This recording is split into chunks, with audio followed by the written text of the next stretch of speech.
Hi, is everybody ready? Oh, we got let these couple people come in the door. Jeff, have a seat.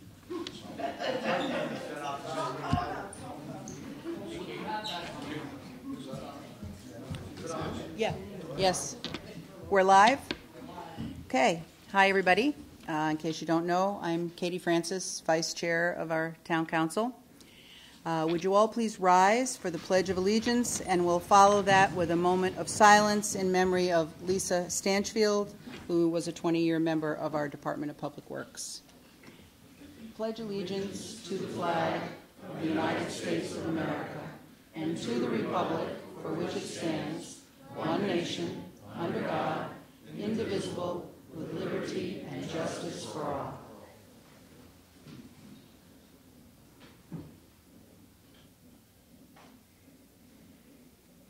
Thank you very much, and our prayers are with Lisa's husband, Alan, and their family.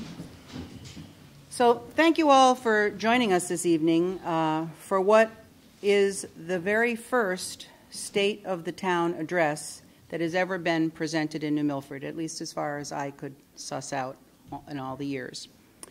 So tonight you will hear from our mayor. He's going to report on the first 100 days of his administration, and he'll be reviewing his goals for continuing to move the town forward through 2019. So, you didn't come see me.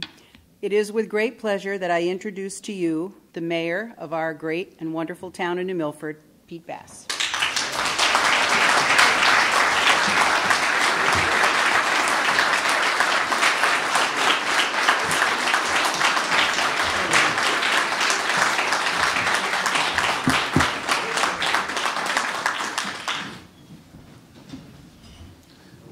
Good evening, and thank you very much for coming tonight. Thank you to our Vice Chairman, Katie Francis, for that kind introduction. Council members, elected officials, town employees, and fellow citizens. Before I begin, I would like to offer my condolences to the family of longtime Department of Public Works Secretary Lisa Stanchfield. She passed away Monday. Our prayers are with her husband Alan and the rest of her family. May her memory be eternal. Less than 4 months ago, I stood on the green, just yards away from this building, and took the oath of office as your new mayor. In doing so, I pledged my dedication to pull our wonderful town of New Milford together. Tonight, I am here to reaffirm that pledge to you, to share with you some of what our team has worked on over the last 100 days, and to talk to you about what New Milford residents can expect from their town government in the year ahead as it serves the town that all of us love so much. To address our community in this town hall in the middle of Holy Week and Passover is an honor for which I am deeply grateful.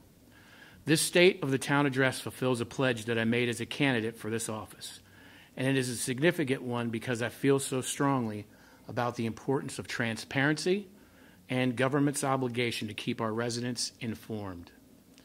As we come together tonight, I think of my wonderful mother, Ellie, across the country, and my father, Henry, who is at home in heaven. I'm happy that my brothers, Nick, Chris, and Mike, are watching tonight, so I thank you. I'm happy to have my wife, Tammy, here with us, and I would like to thank my 3 daughters, Jordan, Tia, and Fotini. I'd like to thank all of them for their amazing support and generosity, as they have exhibited this tenfold, allowing me to work 24/7 for all of you for this, the greatest town in America, New Milford. I've noticed many of our elected and appointed officials are here tonight. Town Clerk Noreen Pritchard. Where's Noreen? If you could stand up.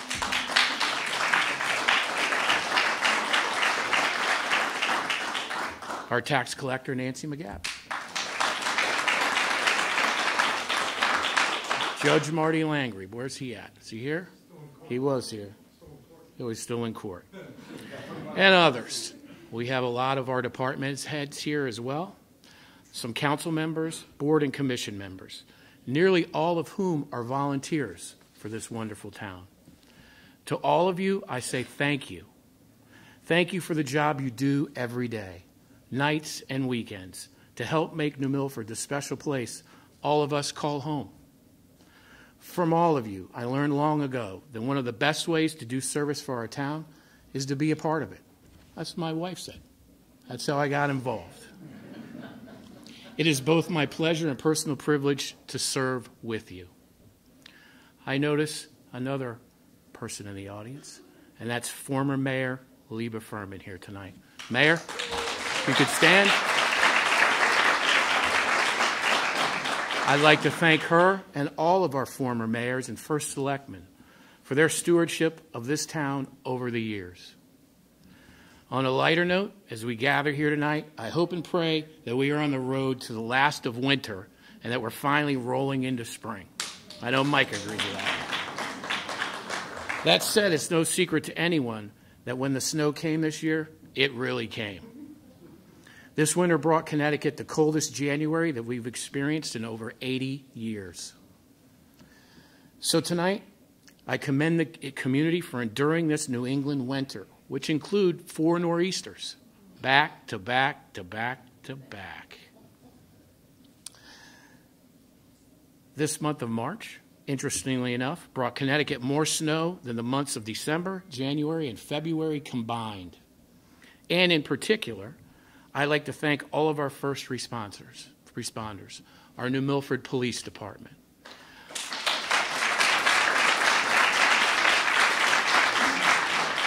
Our New Milford Fire Departments. Our New Milford EMS. Our New Milford Park and Recreation Department. And our New Milford CERT team.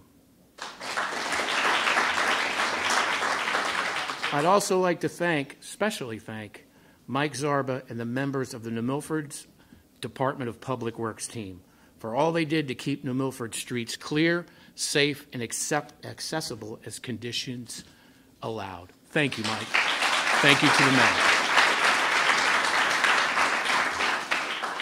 With town government working as a team, we were able to expand our emergency management plan for flood zones in Route 7 and Grove Street to include a process for Route 7 businesses to move their capital and vehicles to safe ground. This is something that's important and is part of our team efforts, and that included our New Milford Police Department, our Fire Marshal, our Department of Public Works, our emergency management team, all working together, all working to make it better for New Milford. As I've said many times, the foundation and continuing success of our community depends on our wonderful people. So more than anyone else, I thank you, the residents of New Milford, for living, working, and raising your families, and for some of you, retiring here. Being your mayor is an honor of my life, and I am so grateful to all of you for letting me do a job that I love so much. It is my duty to report to you tonight on the progress that we've made on our relations within our town government, and on the practicalities that we have carefully laid out for our economic development, and finally, on the bold and spirited initiatives that we envision which will beneficially change New Milford's government to improve its role of service to all of our people. To fully understand the state of the town, we must look at a broad picture, because if we don't understand where we've been, how can we possibly envision where we want to go? We must have a deep appreciation for New Milford's history, both recent and not so recent, if we are to successfully master our own destiny. So what challenges have we faced in the first 100 days here in New Milford? All of us are aware of the crippling financial problems that our state government has placed upon New Milford and the towns across the state. Adding to our troubles, of course, was the decision by the state to take away funding from both our education cost sharing grant and aids to our town operations. With the additional decline in town government revenue projections, the town of New Milford's revenues will be over $3 million less than last year. This $3 million shortfall is the equivalent of losing our top 4 commercial taxpayers. That would be Rocky River Transfer Station. That would be Kimberly-Clark. That would be the Stop and Shop Plaza and Kohl's Plaza, all closing all at once, gone. Simply put, this money was pledged to us, relied upon us by the state of Connecticut, which has been here for decades, and then the state unceremoniously took that money away. This caused an unprecedented decline in state revenue for the town of New Milford, which has resulted in a fundamental change in how we operate the town side of the budget. For example, we have undertaken the following initiatives.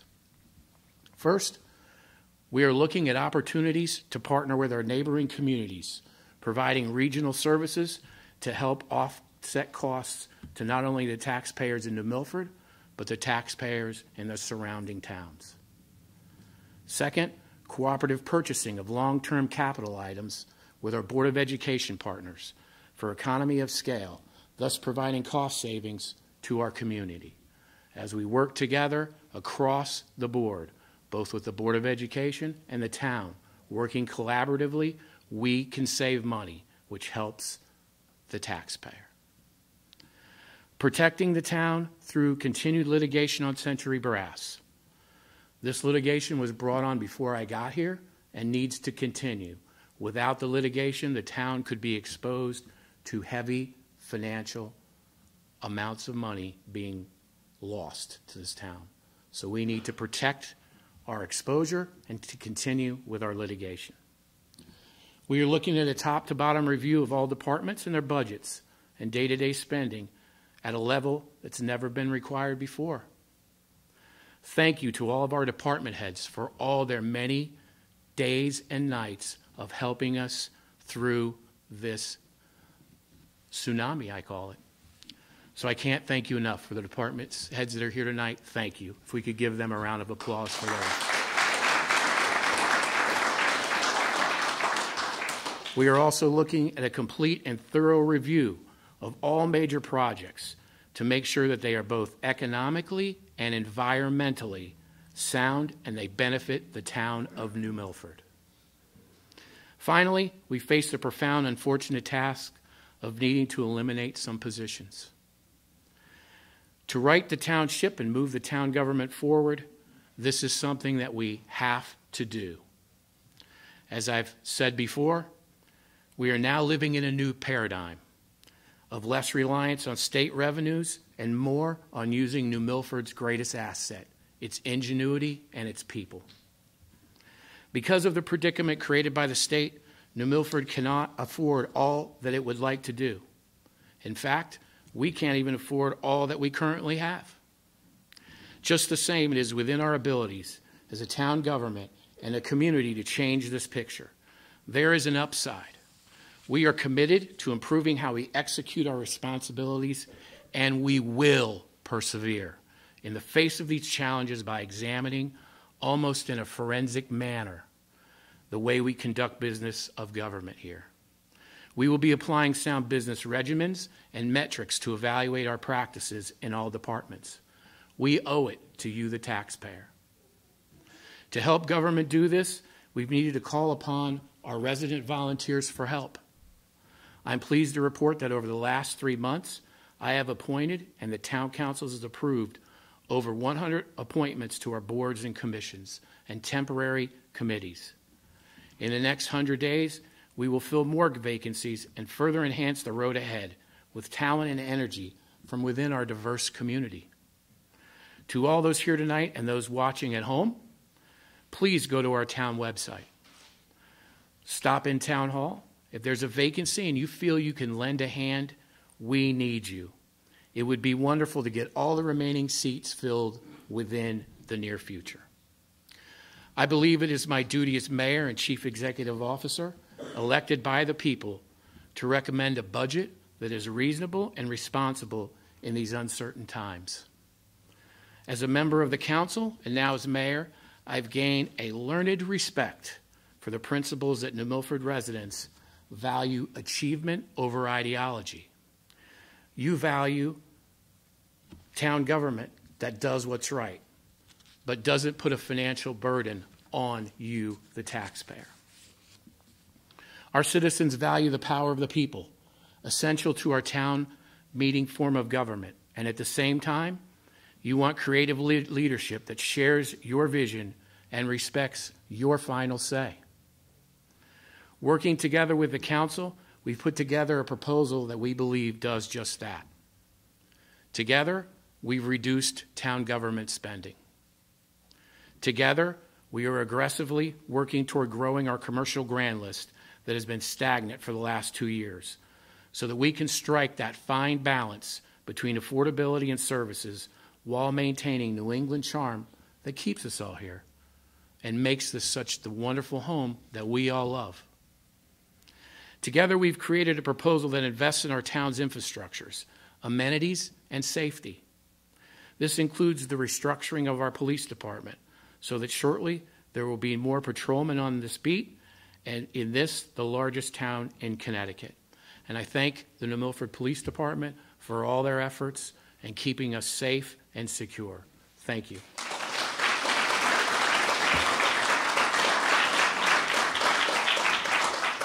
Together, we will continue to work with the Board of Finance in the budget season to attempt to give our citizens as much information as possible and allow all the opportunity for all of us to participate and to be heard. It's your town. As vocal or as quiet as you choose to be. Together, we have begun to mobilize the private sector through newly reformed New Milford Economic Development Corporation that just met this morning, aimed at bringing jobs and investment to the Route 7 corridor and elsewhere. Speaking of this, I would like to give a very special shout out to our New Milford business owners.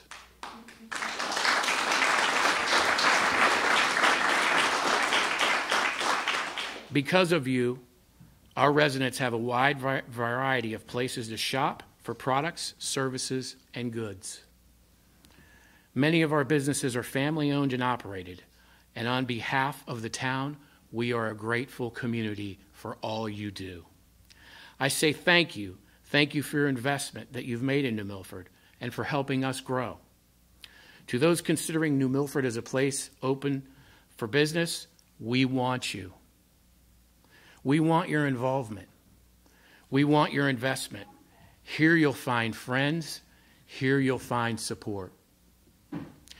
Together we have begun a renewed respect for our military, those who wear our country's uniform, and our veterans who served before them. For all the veterans tonight, please stand.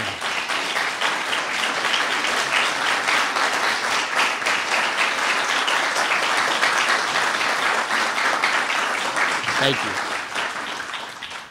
Together with our education partners, we are starting an ongoing dialogue to figure out how we can solve our financial challenges in a collaborative manner. I've been meeting with the Board of Education and the superintendent about every 10 days. We're working in a collaborative manner to figure out how we can continue to provide a quality education at a reasonable budget. Together we've made a new beginning, but we have only just started. We have worked as a town government to be more transparent by retooling our town website for more frequent updates and easier access. We have implemented a social media policy to give guidelines and encourage our municipal departments to utilize social media as part of the ongoing efforts to keep you citizens active and informed. In February, through efforts of our town attorneys, for the first time in over a decade, New Milford conducted workshops on the Freedom of Information laws. As a result, all of our town employees and public officials are trained in the latest public right-to-know laws. Within the next month, we will implement a uniform system to track Freedom of Information requests and process them. We have created and implemented new processes in how we do business on the town side of government. From creating new programs to increasing our production, we continue to look at new ways to increase our revenue while providing the services that New Milford expects and demands. No one pretends that the road will be easy, and I'm not just speaking about the state government's financial mess. We are facing these challenges proactively and professionally. There isn't enough time tonight to give you a detailed list of what my office has planned for the coming year, but I would like to outline 4 areas that we have to work on now. First, we can no longer delay making an assessment of our town-owned buildings, fields, and properties. When a municipality does not evaluate its infrastructure, it sets itself up for financial difficulties. The Town Council, on my recommendation, has approved resolutions to set up several temporary task force committees. First, an athletic and recreational field subcommittee to examine all the future needs of our many fields. Next, a town facilities utilization subcommittee that will look at New Milford's structural assets and determine what will work, if any, and what will be needed on our buildings and how those buildings are being utilized. Finally, a 25-member community center committee that is studying the feasibility of and need for a community center. The members surely will look at the former Pettibone School and other properties. From day one, my message to this community has been to work together with open minds and to listen to one another and to listen, most importantly, to you, the people. Make no mistake, the purpose of all these committees is to study and to recommend. They will not make the final decision. Neither will I. Neither will the town council. The final decisions will be made by all of you, the people of New Milford, in referendum. Second, the time has long come for a charter revision. We are required to do this once every 5 years, but it has been 12 years since the last one. Make no mistake, I swear by the town meeting form of government, because the big decisions are made by you, the people. Elected and appointed officials work for the people, so any proposed charter revisions will be intended to enhance that form of government. The purpose of charter revision is to assess and reform all of our institutions of government at the local level. For example, it's time that our town government, which is again controlled by the people, return to the structure for which it was intended. That means clear, concise duties of our mayor's office, of our town council, and Board of Finance. After 12 years of the Board of Finance's fiscal power being limited to the first budget referendum and subject to veto by the council, it's time to restore the process to the way nearly all other towns with our structure operate, and they operate effectively. The people of New Milford deserve the same right enjoyed by our neighbors in Bethel, Newtown, and Ridgefield, such that if one of the budgets, town or school, passes at referendum, that budget stands, and the only one the people rejected will go back out to referendum. Over 130 cities and towns in Connecticut have combined their planning and zoning commissions. Over 30 have done this within the past 10 years. New Milford is only one of 30 remaining towns with separate commissions. It's time for New Milford to strongly and seriously consider doing the same. Finally, we have sections of the town charter that merely need clarification and update to avoid ambiguities that have left to uncertainties and disputes. I have called for the Charter Revision's draft report to be submitted by the end of May. While this may seem like a tight timetable to some, there's an important reason for this. Charter revisions take longer. The longer they take, the longer they tend to drag on, lose focus, and get caught up in minutia. More importantly, state election years draw far more participants than municipal election years do. Since the town charter is like New Milford's Constitution, I insist that any recommended changes be voted on by the largest number of citizens in New Milford, that being this November's election. Third, we must take immediate steps to improve our roads. I agree with the study done by our Roads Committee that they are in deplorable condition, made worse by this year's harsh winter. For this reason, on April 9th at 6 p.m., we will hold a special town meeting right here in this room to consider the $6 million bond sale for road improvements. I encourage all of you to attend. Roads are a vital part of our town, used daily by everyone. They need to be safe for all of our drivers, especially for the thousands of senior citizens who have given so much to New Milford over the years and deserve the ability to utilize roads safely and without trepidation. I think that I speak for the overwhelming majority of New Milford residents when I say that fixing roads is priority number one.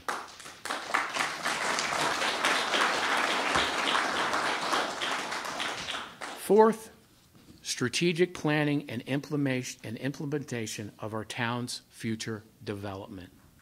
From updating the plan of conservation and development, riverfront development, updating our zoning and planning regulations, and workforce training.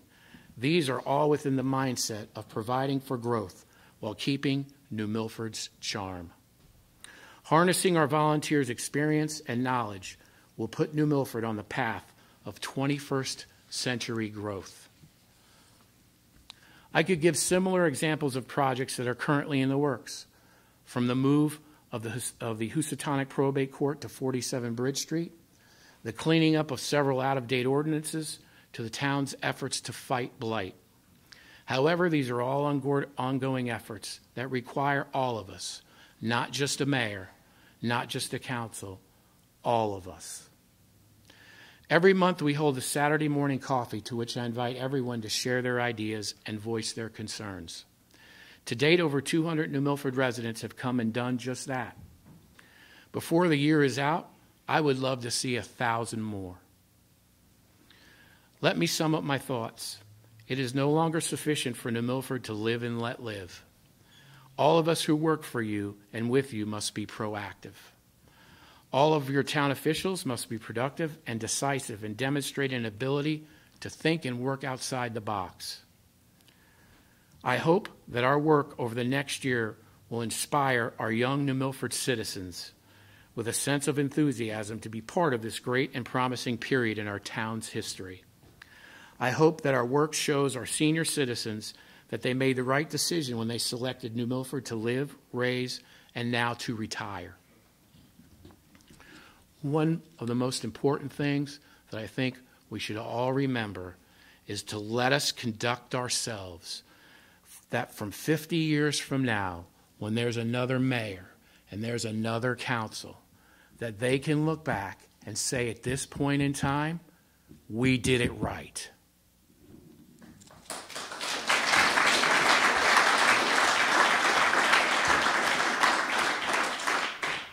New Milford faces, as one of my heroes, President Ronald Reagan, once said, a challenge through which our resolve and boldness will be tested, and the people are depending on us to succeed. Let it be said that we met this challenge with our resolve and boldness, and we stood firm. May God bless you. May God bless the United States of America, and may God bless the greatest town in this country, New Milford. Thank you. Thank you.